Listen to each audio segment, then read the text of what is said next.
Hello, everyone. Welcome back. Today I'm going to cover the Empress, who comes after the High Priestess in our series. The Empress is the beautiful woman in the yellow with the yellow background who has beautiful flowing dress, and she's holding a scepter. And look at all the stars up at the top on her headband there. She has this beautiful flowing robe here, and you'll notice to her over here, this is the sign of the female. She's sitting on a cushy cushion. And over here, you'll see the woods back here, but you'll see the water flowing, which is obviously the yin. And look at how beautiful she is. You almost have to say to yourself, is she pregnant? She certainly is pregnant with possibility. And this is the pregnancy card. So the Empress is the mother, the divine mother, the giver of life. She gives with a desire to grow and flourish, and the world brings you forth, or how you will be in the world. So she is the mother that brings forth creation, and she is well loved and cushy on her cushion. One of the things we need to know about the major arcana, which are all of the cards that are, throughout the tarot deck, it's instrumental in isolating the elements of our lives into different archetypes, of which we've been talking, okay? Seeing them represented as in a pure form, in a psychological form, in a pure truth form. So rather than taking this card and doing a reading with it where we interpret it with the other cards around it, we're taking each one individually and giving it some purpose, some meaning besides the one that it might be in a reading. So once we know these things, it makes it easier for us to read as well. And this is one of the issues that I had when it comes to reading tarot. I love it. I understand all the cards. I know how they work. But when I'm working with them to read them, the subtleties of them with other cards are where I was having my difficulty. And also, secondly, it helps us resolve different elements and help us unify and be able to organize the importance in our own lives. How important is this archetype in our own life?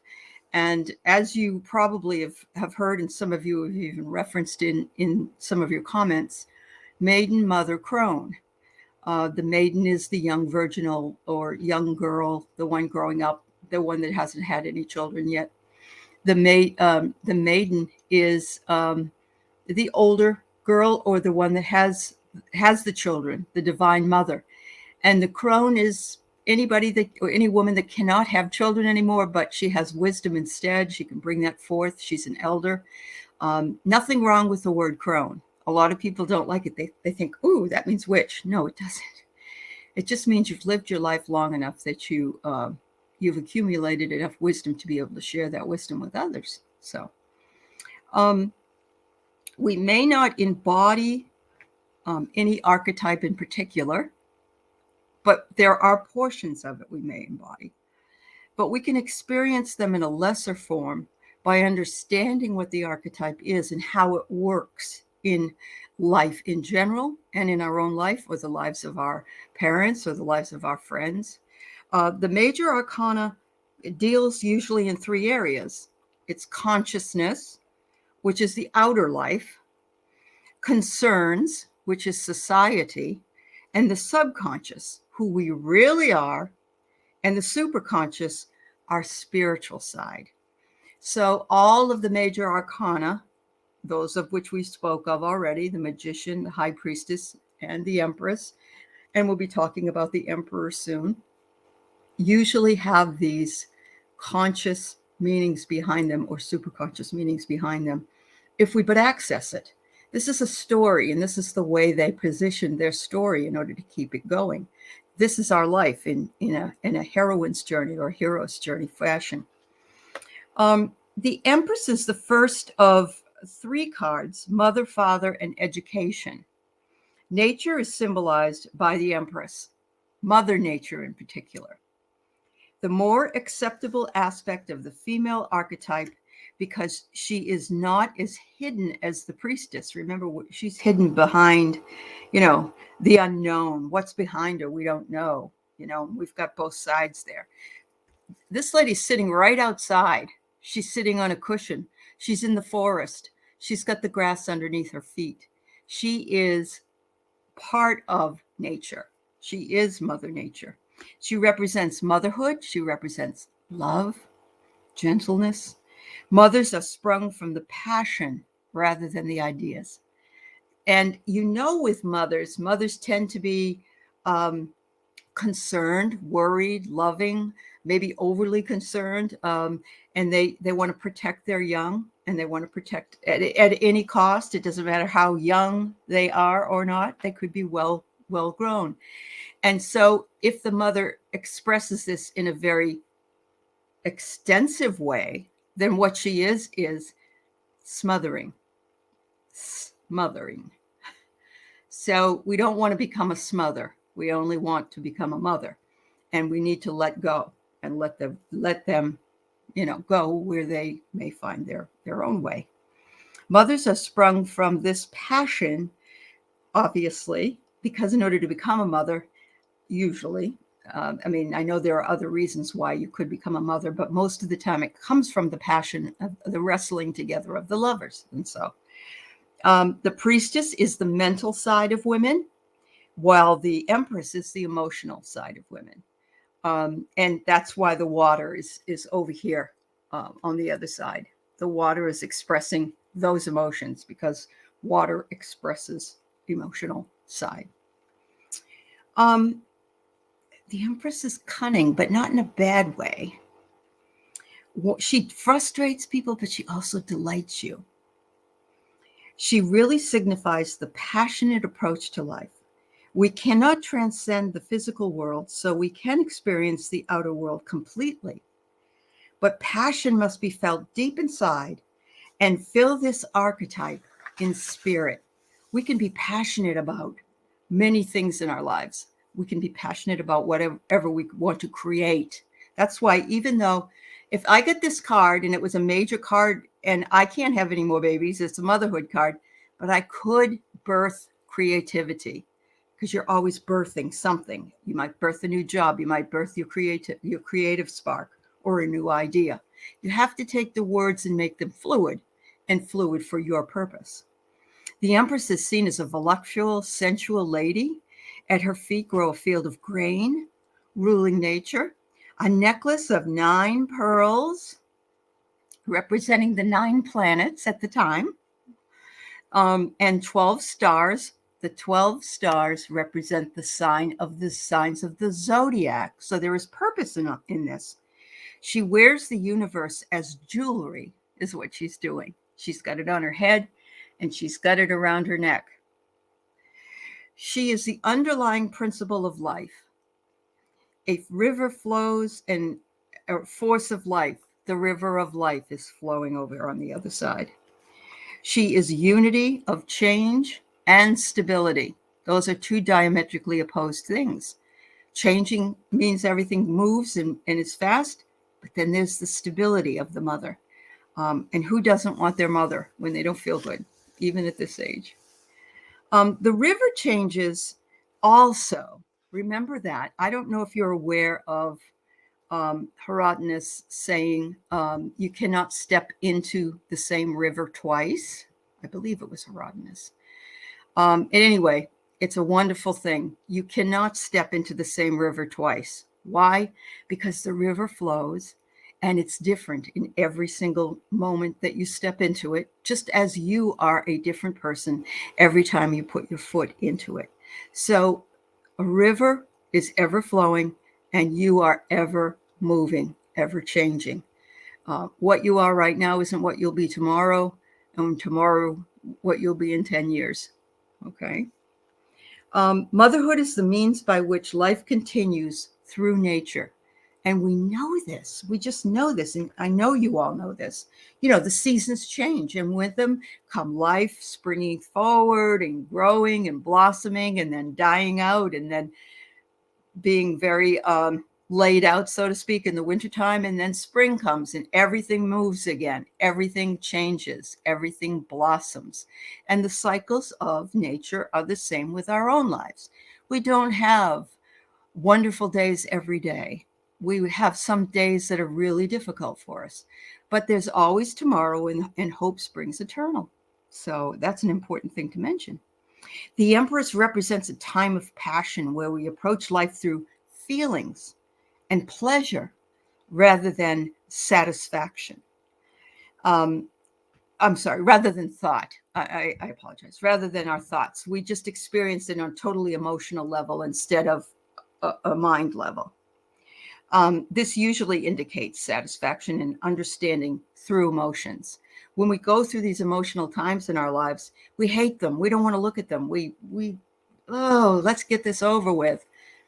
But those are the things we look back on and say, I made it through the rain. Everything's okay. I'm going to be doing fine, when I get there.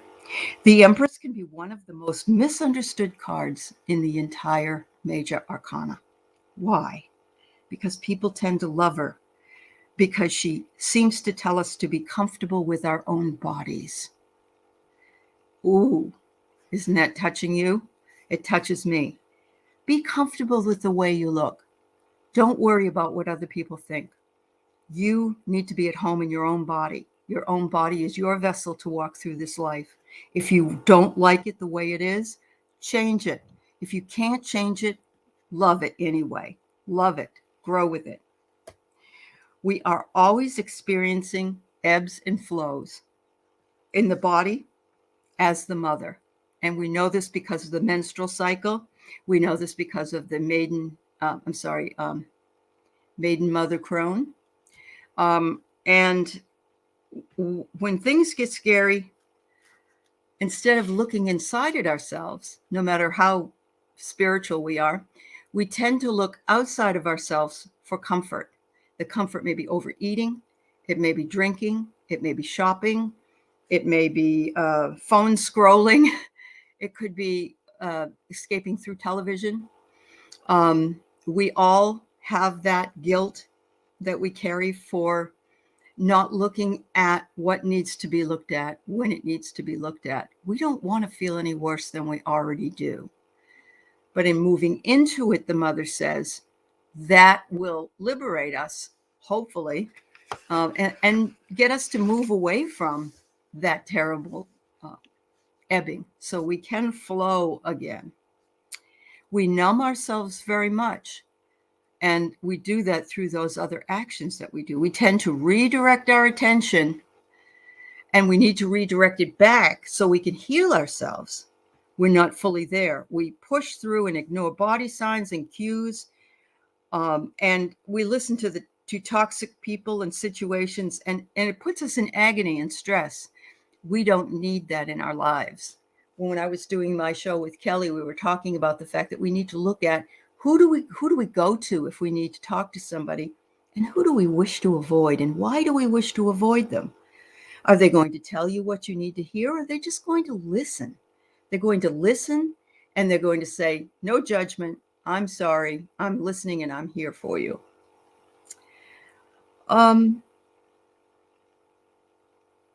Joseph Campbell, one of my heroes, is big on myth and archetype, and has many fabulous books out there that he has written. I would say he would be the go-to person if you're ever interested in anything like this. He said the mind can ramble off in strange ways and want things the body doesn't want. Myths and rites were means of putting the mind in accord with the body and the way of life in accordance with the way that nature dictates. Kind of a really empowering piece of information here from Joseph. We don't listen to the clues, and we are given them a lot, and we don't want to listen to them because We don't have enough money. It's too painful. What's the alternative? I don't want to do that today. I'm too busy. I need to put this in a different place. And he says, we need to work through that. Get rid of all that pain. Move into it, examine it, and move on. The Empress also denotes unconditional love. And a mother usually, for the most part, has unconditional love for her offspring, at least, right? She may not like what they do. She may not agree with things that they say or do. There may be some areas where there's miscommunication and misunderstanding.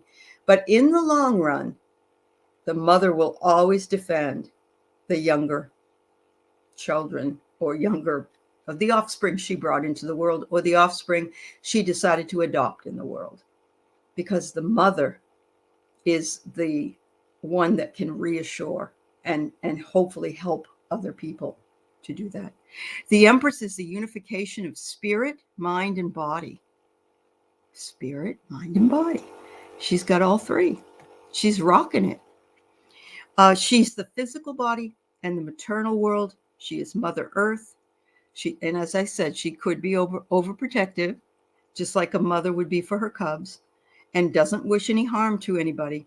But she can also make you feel secure and feeling like you are loved. But if you stay too long, if you depend too much, and the mother depends too much on her influence, she can smother. That comes from the word mother. Isn't that interesting? Smother. I mean, it didn't come from the word, but it's very interesting that word and mother kind of rhyme. We don't want stagnation. We want to grow and change. And I don't care how old we are. If we don't work through the mother issue, we're going to end up stagnating because we haven't faced it head on. Spend time outdoors in fresh air, align yourself with all of creation, and then return to your own world, knowing that you planted the seeds out there that reach a bountiful harvest when the time and the season come. I want to mention something about a TV show or a movie that I watched recently and how it made me feel. And I don't know if anybody else feels this way. I am a mother of two. They're older now. I don't believe that I have mother energy with regard to raising children. It wasn't something I was comfortable with because I felt as though I could never live up to being the mother my mother was. And, it bothered me a great deal because we all have children. We want to be that mother. I don't have grandchildren. My husband has them, so I know about them, and, I see them sometimes. I don't want any grandchildren either. If I don't ever have any, it's fine with me. I'm very ambivalent about it. And both of my children have decided that they don't want children for whatever reason, and they have valid reasons. It's not because of me. So I watched the show, The Lost Daughter, that was on Netflix, and I recommend it to everybody. It was really well done. I've watched it more than once because it was so well done. And in this movie, there's a line that comes out from the protagonist near the end of the movie, and she said, I am an unnatural mother. That's what she said. And that hit me like a 2x4 right between the eyes. I think there are people that are mother material. They know how to nurture. They know how to, they feel really comfortable with children, babies, they don't really want to work. They want to be with their children. They want to, spend all their time and nurture them and so on and so forth. And sometimes later in the lives, I've seen them over nurture their children, their adult children, and not really give them the space that they need to grow and learn on their own. But that's a judgment, and I don't want to be a judge. So my point here is that there are people that have children that don't feel like the Empress. They're not aligned with the mother energy, even though they may mother in different ways. There are different ways to mother. And we need not to apologize for it. That might not be the role that we were meant to play. But I think there's a guilt to it. It's like, you have these children. How can you do this? How could you not feel motherly or whatever? And I love my children, and I feel like I am their mother. If we get together, I know I'm their mother, and that they love me for that. But more importantly, I love them for who they are as adults. I see their value. I see their own world that they wish to live in, their own way they wish to live life. And I admire it, and I say, bravo. But if we think we have to always be the Empress, we don't. And that's just plain and simple. There are people out there who are very comfortable in the role. There are some of us that are not as much comfortable, even though we might nurture others in different ways. Thank you so much. I really enjoyed doing this series for you. And I hope you were able to get something out of the Empress. And we'll be doing the Emperor pretty soon. So have a great day, everybody. And God bless you all.